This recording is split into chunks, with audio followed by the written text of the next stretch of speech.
Hey, what's up, guys? Thanks for checking out this video real quick. I got the Los Angeles Rams here in their fantasy preview for 2021. We're going to look at the depth chart. We'll take a peek at their notable additions, who they lost in free agency. We'll look at the draft class, and we'll just kind of talk about the names and the people that we're going to be wanting to use for fantasy football this season.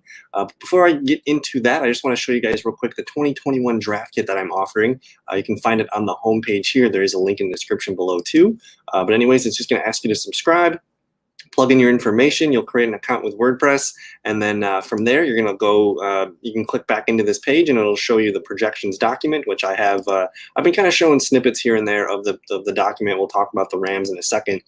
You can also see my best ball ownership stats. You can see I have a complete database from the last 4 seasons, and then I'm going to start pumping out these opportunity reports from last season. I like to look at how many touches a player got and look at the percentages, and then I'll do that with my projections, and we'll kind of figure out who I expect to finish as running back ones and wide receiver ones and whatnot. So check out the draft kit. That's in the link in the description below. But let's get to it. The Los Angeles Rams, Sean McVay, Kevin O'Connell, offensive coordinator here. This is Kevin O'Connell's second season calling the plays. But man, it's hard to not talk about it right off the top here. But Matt Stafford is a Los Angeles Ram. That's going to almost lift everything up for the Rams this season. Just more efficient, better running because they're more concerned about Matt Stafford, beating them over the top. He's just going to be an offensive steroid for this team. So I love Matt Stafford. We'll talk about this depth chart in a second. And we'll talk about the draft class in a second too, but let's just look at the notable additions. Again, I mentioned Matt Stafford. This team is going to be so much healthier with Matt Stafford over Jared Goff. You got wide receiver Deshaun Jackson here, really good deep threat target here. We've seen Matt Stafford, succeed with deep ball targets before, so he's a good fit there. Hopefully he can stay healthy for more than, 3 or 4 games. That's what he's been doing in the past. But let's look at the departures, because this is kind of a big list here. Safety John Johnson, linebacker Samson Ubakam, cornerback Troy Hill, defensive end Morgan Fox, tight end Gerald Everett. They did lose Josh Reynolds at the receiver, and they also lost Malcolm Brown. So it's Gerald Everett, Josh Reynolds, Malcolm Brown.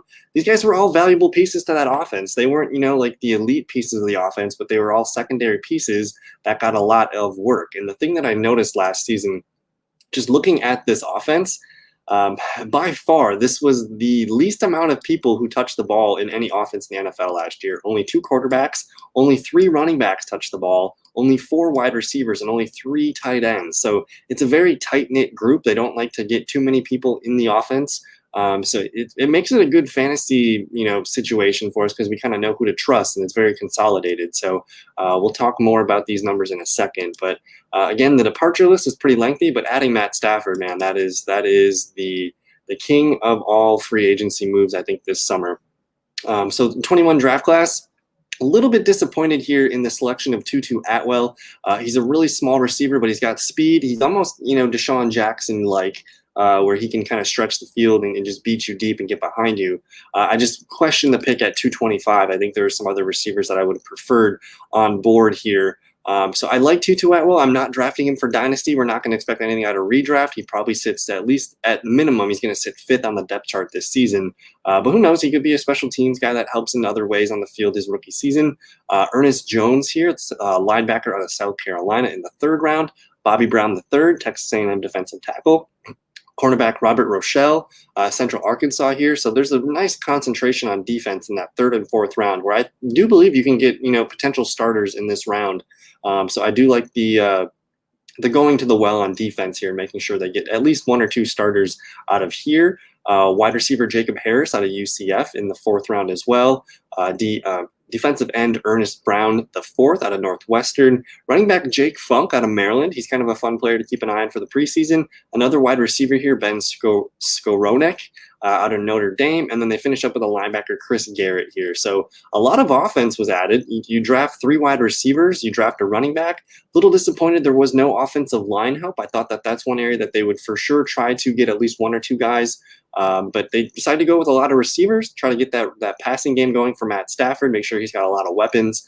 And then the heavy defense here in the early part of their draft, linebacker, defensive tackle, cornerback. So all in all, they got Matt Stafford. That's the biggest move of the bunch here. So let's just take a peek here at this depth chart. Of course, Matt Stafford's at the top, John Wolford number 2, Bryce Perkins, Devlin Hodges who came over from the Pittsburgh Steelers. But it's all about Matt Stafford. I just want to show you guys real quick. Let's take a peek and see. I'm curious where Jared Goff finished last season, because that's going to be Matt Stafford's floor. And Jared Goff last season, quarterback 20. So you're looking at Matt Stafford being for sure a quarterback 2 for Superflex. I think that's my ideal drafting style for him. Is if you play in Superflex leagues, Matt Stafford should be your quarterback 2 this year. He should be a really good value for us. But as far as one quarterback leagues, I still think he's going to be a fringe quarterback 1. We have seen him. I mean, even with the Lions last year, with no Kenny Golladay, he still finished quarterback 15. So his floor is definitely in the top 20. It's probably around this 15. And you look at the numbers here: 4,000 passing yards, 26 touchdowns, 10 interceptions for Matt Stafford. I do think that this is kind of his floor. So you're looking at a guy that's probably going to finish 10 to 15th, and it really depends on how many passing touchdowns that he acquires. So I love Matt Stafford. Continue to draft him as a fringe QB1. But again, that looks best as your quarterback 2. The running backs, now Cam Akers, Daryl Henderson, Xavier Jones, Raymond Calais, and then their 7th-round pick, Jake Funk. But it's all about Cam Akers this season. And he's actually being drafted. I'm starting to see Cam Akers start to flirt into the first round of best ball leagues. And if we just kind of look real quick, I want to show you guys where, Cam Akers, he really wasn't used heavily until the last part of the season. He was running back. He was running back 45 last season. He really didn't get a lot of play until late. But when he did get the ball, he started making some noise. So the whole first half of the year, nothing. All of a sudden, week 12, he kind of showed himself to be useful. 9 attempts, 84 yards, and a rushing touchdown. But then from that moment on, he was the bell cow back. 21 carries, 29, 15, 21, 28, 18. And the big numbers here that I like to look at the playoffs. A big win against Seattle. He gets 28 carries, 131 yards, and a rushing touchdown. He also catches 2 for 45 in the air. And then against Green Bay, and keep in mind, this is a game that they lost and they were behind for the most of it. He still rushes 18 times for 90 yards and a touchdown. Only 1 catch for 6 yards. But you see this 25.6 points there in the 16.6. That's going to, kind of be where his weekly averages are. We'll take a touchdown away and he's probably still a double-digit player. But I do like the trend here that I'm seeing is he gets a reception in all of his last 6 games where he was kind of the starter. And the 1 catch for -1 yard, of course, that was the collapse against the Jets here. Just not a great game in general. I don't know what happened in that game. But you see the 12.6, the 16.6, I would imagine that's kind of his floor range where he's going to average at least 14, 15 points per game. But he's going to have those big weeks where he's catching touchdowns. He's making big plays for big gains, and you see some of these 20-pointers. So if we can get this for a full season, we're looking at a top 10 running back. So I'm very excited about Cam Akers. Daryl Henderson, I still think he's a handcuff that's worth monitoring. They did use Daryl Henderson quite a bit last year, but he as soon as Cam Akers started to emerge, they kind of pushed Daryl Henderson out the window.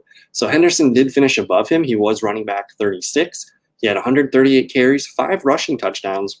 And then his efficiency in the passing game, catching only 16 of his 24 targets, 159 yards, and a touchdown. So I guess the big news here that I haven't discussed yet is Malcolm Brown is out of the picture. So we go now from again, when I showed you guys these numbers, we went from a 3-back group here, and all 3 running backs last year combined for 384 carries.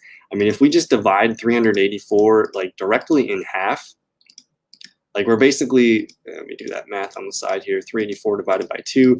Cam Akers is looking at a minimum 192 carries if we divide this backfield straight in half, which is pretty exciting. So those are the amount of carries we have to go around.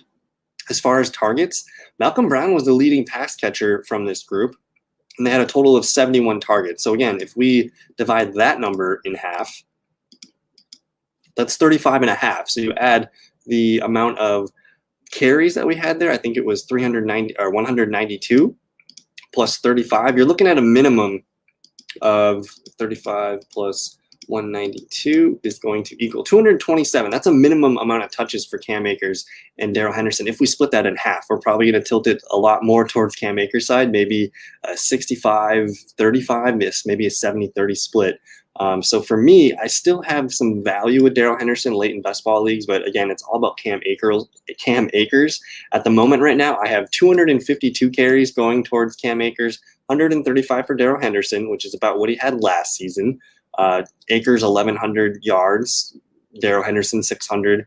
10 TDs for Akers, 4 for Hendo. And then the targets I basically have kind of split right down the middle. 1 touchdown each there. So I do have a really big season coming for Cam Akers. I think he's a running back 1, assuming everybody stays healthy. And then the backups behind them, Xavier Jones, Raymond Calais, Jake Funk.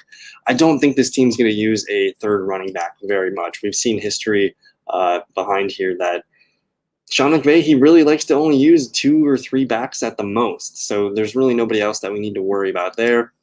As far as the wide receivers, this is the part where I think you want to get a piece of it, whether it's Cooper Kupp or Robert Woods.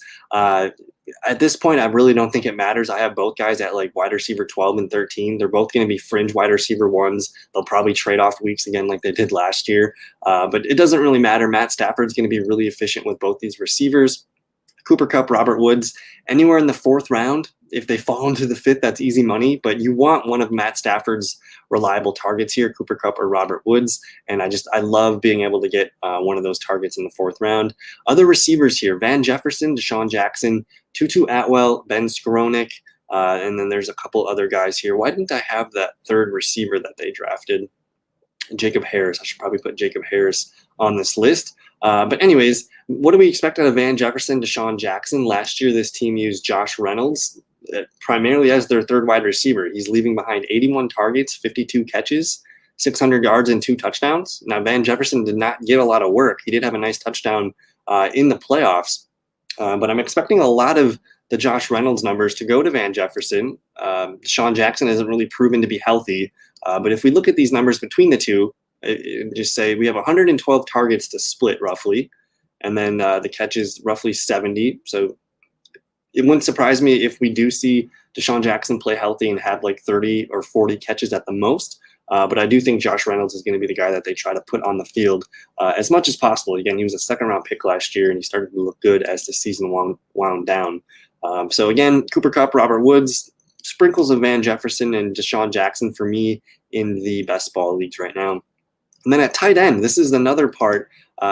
I really think the Rams have one of the most exciting offenses for fantasy football this year because they have a quarterback, a running back, 2 wideouts, and a tight end that is all draftable. That's a big, starting 5 potentially here. So Tyler Higbee with Gerald Everett gone, he's going to walk back into that role that he had 2 years ago that everyone was really excited about.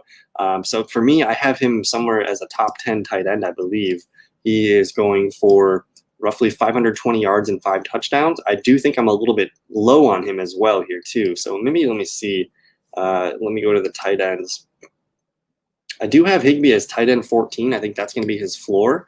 But again, I just mentioned that all my numbers right now are preliminary. They're going to get tighter and more focused as we go along here. And as I start to just look at these numbers and notice things, I'm probably going to put more numbers towards Tyler Higbee. And again, I read the wrong line. I have him at 655 yards and 6 touchdowns, 54 catches. So it's going to be a nice season for Higbee, and we'll see what happens with some of the other pieces here. But I don't know, man. The Rams, this is a good team. Last year, they got pretty far with Jared Goff. I do think with Matthew Stafford and a couple other, Cam Akers getting healthier, another year older, Robert Woods and Cooper Kupp with Stafford, Tyler Higbee getting the prime elite slot role, I guess, for the tight end there. I do think the Rams are going to be a force to reckon with. They could be an NFC championship type team this year, but we'll see. It's a lot of fun. I think the Rams have a lot to be excited about this year. SoFi Stadium's going to get some fans. So there's a lot to like here. Consider drafting all the guys that I mentioned. There should be at least someone here that should be on your list. So again, that's going to do it for the Los Angeles Rams. If you guys like the video, don't forget to leave me a comment, like the video, subscribe if you're new, check out the 2021 draft kit, and we'll see you guys in another video. Cool. Peace.